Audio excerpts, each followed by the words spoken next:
meu próprio pai. Me usava quando ninguém estava olhando. E quando eu tentei contar, me chamaram de mentirosa. Se você está assistindo isso agora, para tudo, e me escuta. Porque essa história que você vai ouvir não é só minha. É a história de muitas meninas que cresceram no silêncio. E talvez, sem saber, você conheça uma. Então, antes de continuar, curte esse vídeo, comenta aqui embaixo o que você sentiu. E principalmente, compartilha com alguém que precisa ouvir essa verdade. Porque quanto mais gente ouvir, menos gente sofre calada. Agora, deixa eu te contar. Porque eu sou a Vó Maria. E chegou a hora de falar tudo o que calei por uma vida inteira. Eu nasci no sertão do Piauí, em 1942, lugar seco, chão rachado, casa de barro. A gente não tinha luxo, mas tinha o pouco que dava para chamar de vida. Eu era a terceira de 7 irmãos, e desde pequena aprendi que criança pobre não tem tempo para ser criança. A gente nasce já devendo obediência, silêncio e paciência. Meu pai era o homem da casa, alto, forte, de voz grossa, e sempre com cheiro de suor e cachaça. Quando ele falava, ninguém respirava, e quando ele olhava, a gente baixava os olhos. Não era respeito.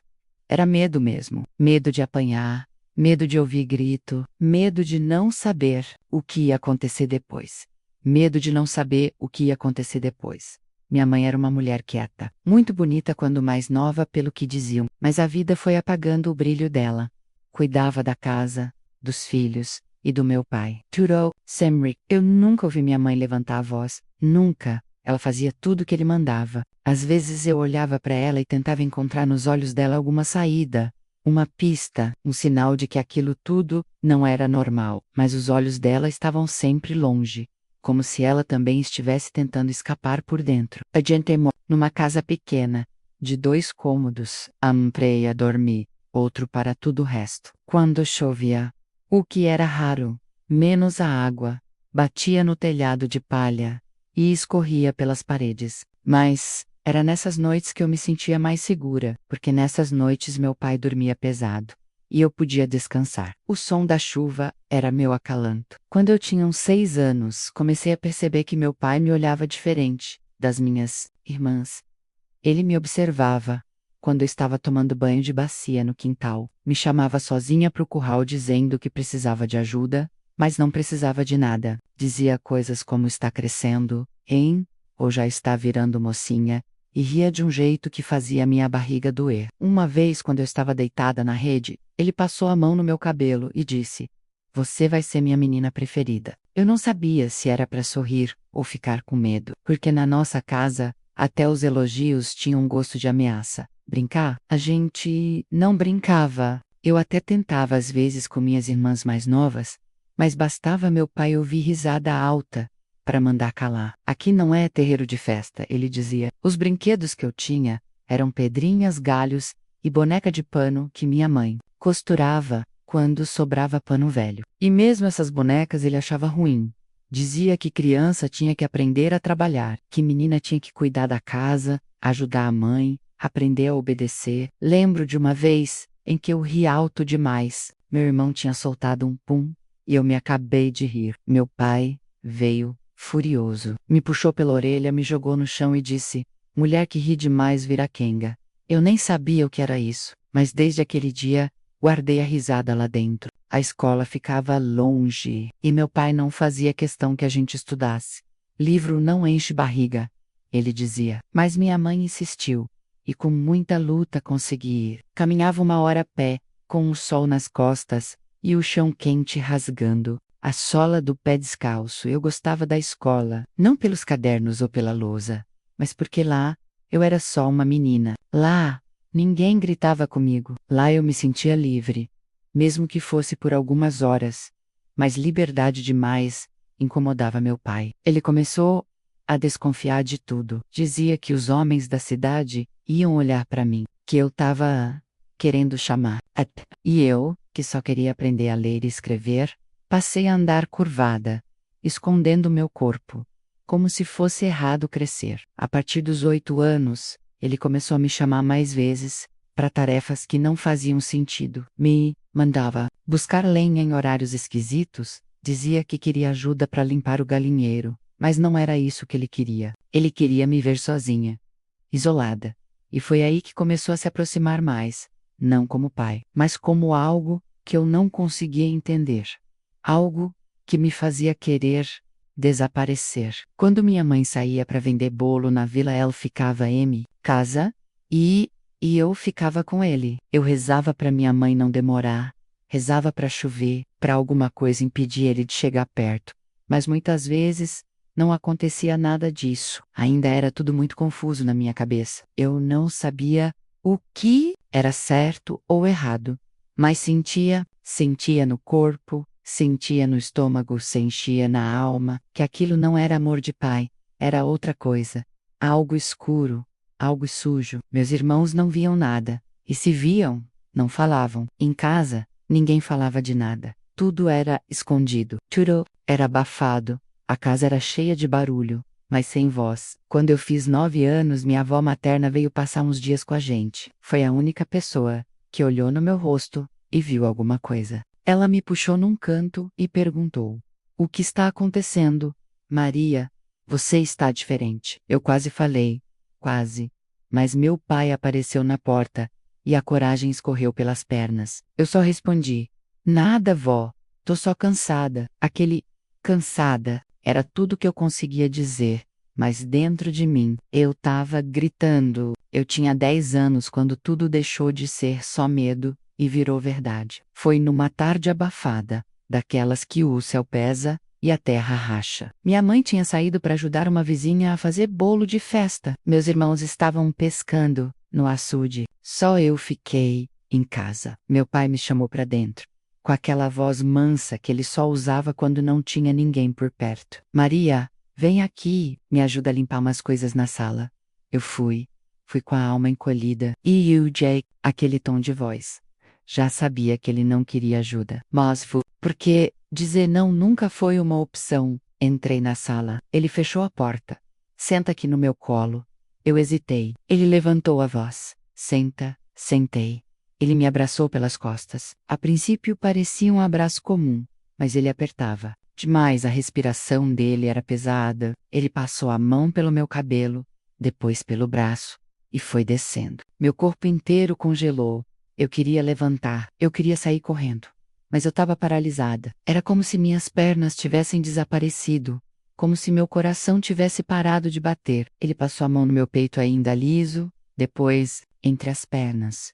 Eu gelei, fechei os olhos, segurei o choro. Engoleu o grito. "Você é minha filha preferida," ele disse. Depois de alguns segundos que pareceram horas, El me soltou. Me mandou ir pro quarto. Eu fui. Entrei, fechei a porta e me encolhi no canto. Chorei, baixinho, baixinho demais, com medo de que ele ouvisse e voltasse. Naquele dia minha infância terminou. A partir daquele momento, eu entendi que o mundo era um lugar perigoso. E o pior, o perigo morava dentro da minha casa. Tinha o mesmo sangue que eu. E ninguém, absolutamente ninguém, me protegeria daquilo. Minha mãe voltou no fim da tarde, me veio quieta, com o rosto inchado. Perguntou o que foi. Eu disse que era dor de cabeça. Ela fez um chá e me mandou deitar. Naquela noite ele fingiu que nada tinha acontecido. Jantou, riu de piadas, perguntou se o arroz estava bom. Eu olhava para ele e só pensava: como ele consegue agir como se nada tivesse acontecido? No dia seguinte, tudo se repetiu, como a virar rotina. Quando minha mãe saía, ele se aproximava. Às vezes era só um toque, às vezes mais.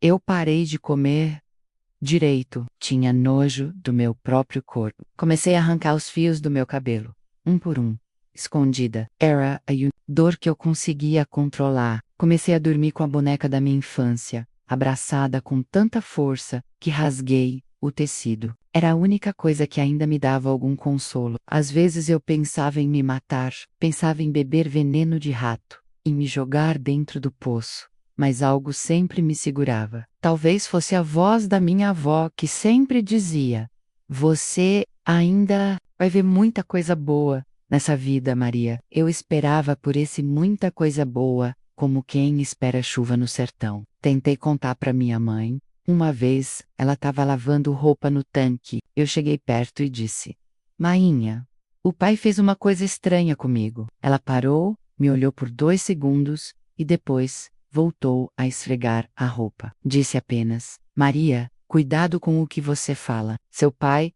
é um homem de respeito. Aquilo foi pior que qualquer surra, porque ali eu entendi que eu estava sozinha. Meu pai começou a dizer que se eu contasse para alguém, ele matava minha mãe. Dizia que ninguém acreditaria, que iam dizer que eu era uma mentirosa, uma vadia. E eu acreditei. Com 10 anos de idade, eu já tinha aprendido a mentir sobre a minha vida. Quando perguntavam se estava tudo bem, eu sorria. Quando perguntavam se eu estava triste, eu dizia que era só cansaço, mas por dentro eu morria um pouco todos os dias. Às vezes eu pensava, será que outras meninas vivem isso também? Mas eu nem sabia dar nome àquilo.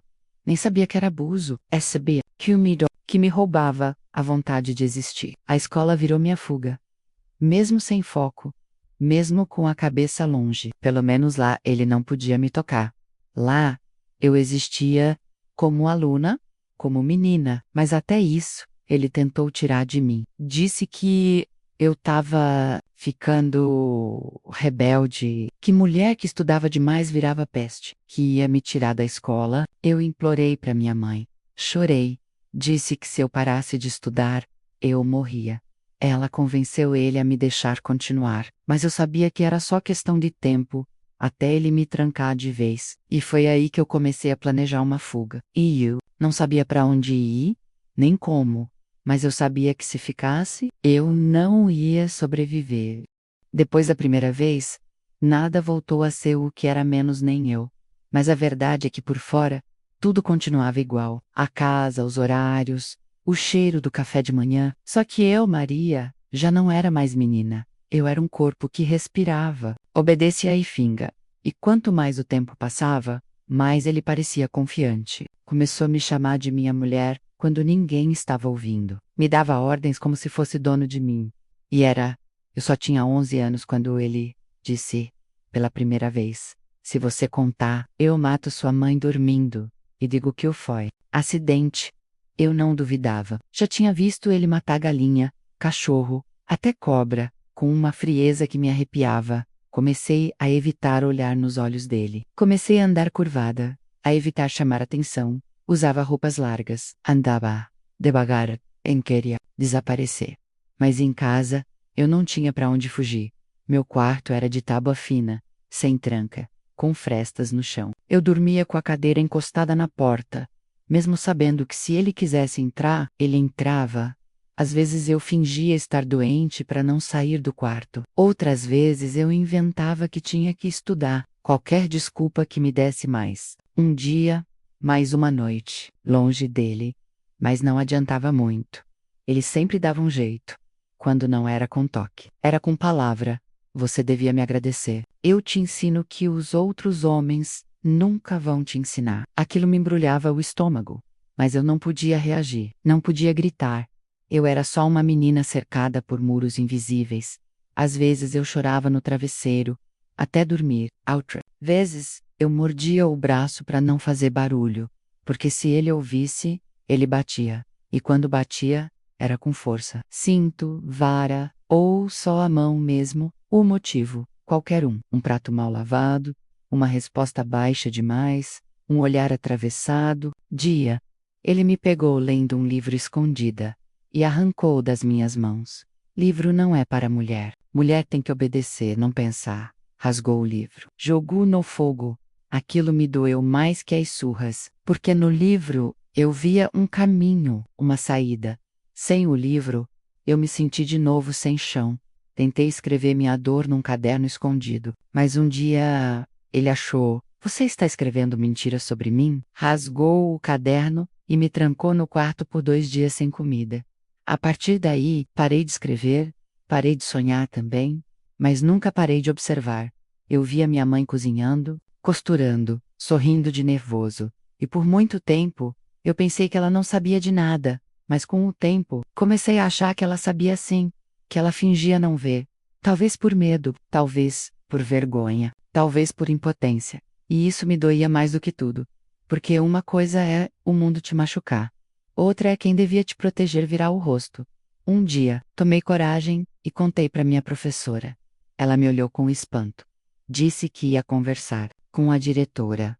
No dia seguinte, me chamaram na escola, me colocaram numa sala com duas mulheres, fizeram perguntas. Eu respondi, com medo, mas respondi. No fim, disseram: vamos investigar, mas precisamos de provas. Provas. Como se minha palavra de criança não valesse nada. Voltei para casa e me calei de novo. E pior, alguém contou. Porque naquela semana, ele veio diferente. Com ódio nos olhos, me bateu com a fivela do cinto até eu sangrar. Disse: você quer me colocar na cadeia? Eu te crio, te dou casa e comida, e você me apunhala? Depois disso, eu nunca mais falei com ninguém. A dor virou segredo. E o segredo virou prisão. Comecei a dividir meu mundo em duas partes. A que os outros viam menos da menina quieta, educada, obediente, e a que ninguém conhecia, menos cheia de gritos calados, cortes na alma e pavor noturno. Sobrevivia um dia de cada vez. Contava as semanas, os meses, os aniversários. Esperava o tempo passar, como quem espera um trem para fugir.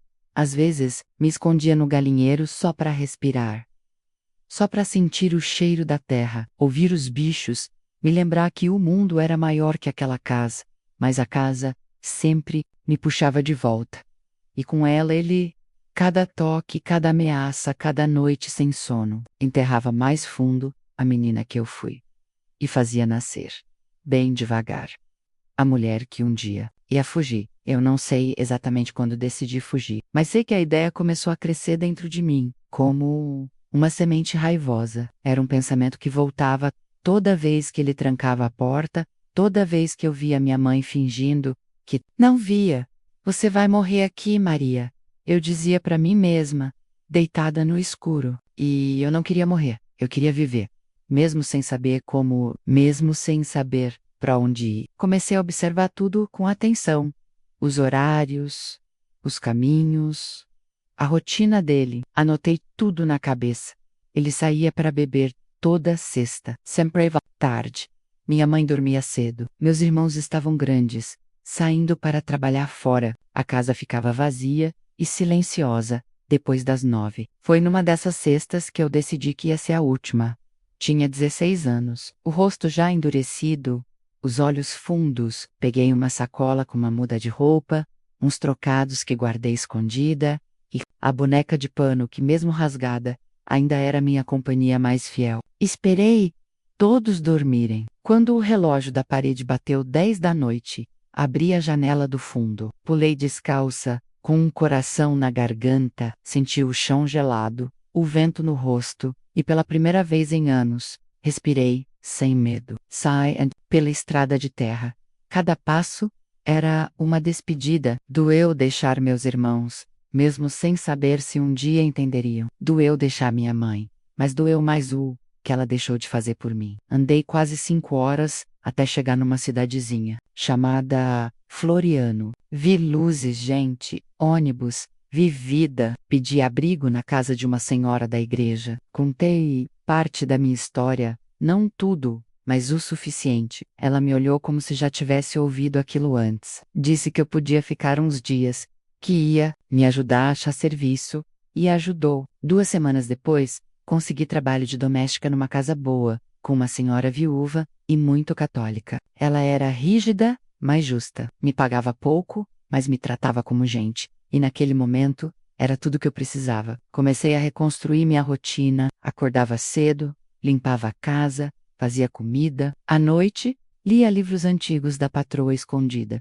Aprendi a escrever direito, a entender o mundo. E o mais difícil, aprendi a não sentir culpa por ter fugido, porque a culpa me perseguiu por anos. Mesmo sabendo que ele era um monstro, eu me perguntava, será que fui eu que destruí a família? Porque é isso que fazem com a gente, né? Fazem a gente acreditar que mereceu. Fazem a gente carregar o peso do que eles fizeram. E o peso da vergonha é cruel. Eu não falava com ninguém. Quando me perguntavam da minha família, eu mudava de assunto. Dizia que perdi os pais, que não tinha contato. Era mais fácil mentir do que explicar. Passei anos escondendo minha origem. Me escondi dentro do serviço, dentro da rotina. Virei uma máquina de fazer as coisas funcionarem, sem sentir, até que um dia, meu passado me achou. Um primo que veio na cidade comprar coisa me reconheceu, disse: "Você é a Maria, filha do João, né?" Travei. Ele disse que meu pai tinha morrido. De repentino, eu não senti nada. Nem tristeza, nem vingança. Senti vazio. Ele também disse que minha mãe ainda estava viva, mas com saúde fraca, e que meus irmãos me procuraram por um tempo. Depois desistiram. Disseram que você fugiu por vergonha. Eu não o sabia. O motivo real ninguém sabia, e eu não corrigi, só disse: "Foi melhor assim." Voltei para casa aquele dia com o coração revirado. Senti vontade de escrever tudo, de falar, de contar, mas ainda doía. Foi só muitos anos depois, quando me tornei mãe, que comecei a entender a importância de não deixar essa história morrer comigo. Mas naquele momento, eu só precisava continuar viva. E viver depois de tudo já era uma grande vitória. A vida foi passando, como passa para todo mundo. Mas para quem carrega ferida aberta, o tempo não cura menos. Ele só esconde. Casei com 23 anos. Um homem simples, trabalhador, que conheci na feira onde eu comprava legumes. Ele era respeitoso, gentil. Falava devagar, olhava nos meus olhos e nunca menos levantou a mão para mim. Mesmo assim, eu demorava a confiar. Qualquer gesto mais brusco, qualquer voz mais firme, meu coração disparava. O trauma mora no corpo, e meu corpo vivia em alerta. Tive 3 filhas, todas boas meninas, e jurei para mim mesma que com elas seria diferente, que nenhuma delas ia crescer com medo. Dentro do casa, quando minha filha mais velha fez 7 anos, comecei a ter crises, pesadelos, suava de madrugada, levantava chorando, revivia tudo, o toque, a dor, a voz. Foi então que meu marido me levou no médico. Um senhor já idoso, de óculos tortos e fala mansa. Ele me perguntou: "A senhora sofreu algum trauma na infância?" Eu calei, olhei para ele, e pela primeira vez, deixei escapar. Meu pai, ele fez coisas comigo. Eu era pequena, foi como se eu tivesse tirado um tijolo do peito. O médico não se assustou, nem me julgou. Ele só disse: "A senhora precisa falar sobre isso, porque o que não é dito apodrece por dentro." Comecei a escrever. Não era para ninguém ler, era só para tirar de dentro. Cada palavra era uma lágrima. Cada frase era um pedaço meu que eu tentava remendar. Passei anos assim, escrevendo escondido, às vezes em guardanapo, caderno velho, atrás de contas, tudo que eu não consegui dizer quando era criança. Eu dizia agora no papel. Fui entendendo que a culpa não era minha, que eu era só uma menina, que ele era o monstro, e, mais do que isso, comecei a me perdoar. Perdoar pela fuga, perdoar por não ter protegido meus irmãos, perdoar por não ter gritado mais alto, porque eu fiz o que deu. Eu sobrevivi. E sobrevivi. É resistência. Comecei a contar para outras mulheres. Primeiro, para uma vizinha, depois para uma amiga da igreja. Toda vez que eu contava, ouvia o mesmo silêncio pesado. E depois, lágrimas. "Maria, isso aconteceu comigo também." Eu nunca tive coragem de dizer. A dor compartilhada virava alívio. Eu entendi que minha história não era exceção, era regra. Mas ninguém falava, porque mulher que fala, de louca, de mentirosa, de desequilibrada, então a gente engole. Mas um dia, se a gente não vomita, a gente morre engasgada. Minhas filhas cresceram, eu nunca escondi delas a verdade.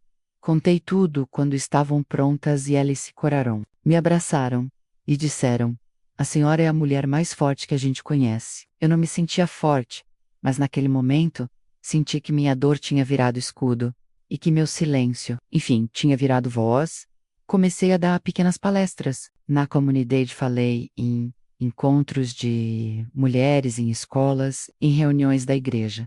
A avó que um dia não conseguia dizer socorro agora dizia: "Isso é crime, isso é iarodo, e você não está sozinha." E as meninas ouviam. Os olhares baixos se levantavam. Uma a uma, elas começavam a entender que o que sentiam não era maluquice, era trauma, e trauma tratado. É trauma vencido. Cada história que eu ouvia me fortalecia, porque se minha dor ajudasse uma só menina a escapar, a se curar, então tudo teria valido. Não queria vingança, queria transformação, quaradiástica, não com armas ou cadeia, mas com liberdade, com informação, com coragem. Hoje eu olho no espelho e vejo outra, mulher. Uma mulher ferida, sim, mas também inteira, cheia de rachaduras, mas com luz passando por todas elas. A menina que eu fui nunca vai esquecer, mas agora, ela tem a avó aqui do lado, e juntas, a gente conta essa história para que outras não tenham que vivê-la, porque a cura pode demorar, mas ela vem. E quando vem, muda tudo. Se você chegou até aqui, é porque tem coragem. Coragem de ouvir, coragem de sentir, coragem de encarar verdades que muita gente finge não ver. Eu levei uma vida inteira para conseguir contar minha história, não por falta de memória, não por falta de dor, mas por medo. Medo de não acreditarem, medo de acharem que eu estava inventando, medo de ser chamada de louca, porque mulher que fala assusta, e mulher que denuncia, o próprio pai, vira inimiga da própria família. Mas hoje, aos 82 anos, eu entendi uma coisa: o silêncio nunca protegeu ninguém. Eu fiquei calada por quase 70 anos. E o que eu ganhei com isso? Transtorno, pesadelos, culpa. A vida inteira tentando agradar os outros, sem nunca me agradar. A vida inteira, cuidando de feridas que ninguém via. Mas agora eu falo, porque falar é libertar. E eu quero dizer isso com toda a força do meu coração. Se alguém está te machucando, se alguém está te calando, te ameaçando, se você sente que algo está errado, mesmo que ninguém diga que está, acredite em você. Você não está louca. Você não está exagerando. Você está tentando sobreviver. E isso já é um ato de coragem. Procure ajuda. Conte para alguém. Grite, se for preciso. Se ninguém te ouvir, grita do novo. E se ainda assim, ninguém escutar, grita mais alto. Porque uma hora, alguém vai ouvir. E se não ouvir, você mesma vai se escutar. Quando eu contei pela primeira vez, me tremeram as pernas. Mas depois veio um alívio que eu nunca tinha sentido. Eu não era mais prisioneira da memória. Eu era dona da minha história. E hoje eu conto. Não por mim menos, porque a maior parte da minha vida já passou. Mas conto por todas as Marias que ainda estão caladas, por todas as meninas que estão vivendo o mesmo que eu vivi. E acham que não tem saída. Tem sim. E começa assim, com uma história, como uma vó, com alguém ouvindo. Se você tem uma filha, uma sobrinha, uma vizinha, olhe com atenção, pergunte com carinho, acredite antes de duvidar, porque o silêncio das vítimas não é falta de dor, é excesso, e uma palavra sua pode ser a diferença entre salvar e perder. Eu perdoei meu pai, não por ele, mas por mim. Carregar ódio era carregar ele comigo, e eu não quero mais isso. Hoje eu carrego outras coisas, a fé, a força e a certeza de que mesmo depois de tanto, eu continuo aqui, inteira, não, mas firme, porque eu sou a avó Maria, e eu sobrevivi. Se você ouviu até o fim, obrigada, curta esse vídeo, comente aqui embaixo, me diga qual parte da minha história ficou com você. E, principalmente, compartilhe, porque contar essa história é importante, mas fazer ela chegar é o que pode mudar o mundo.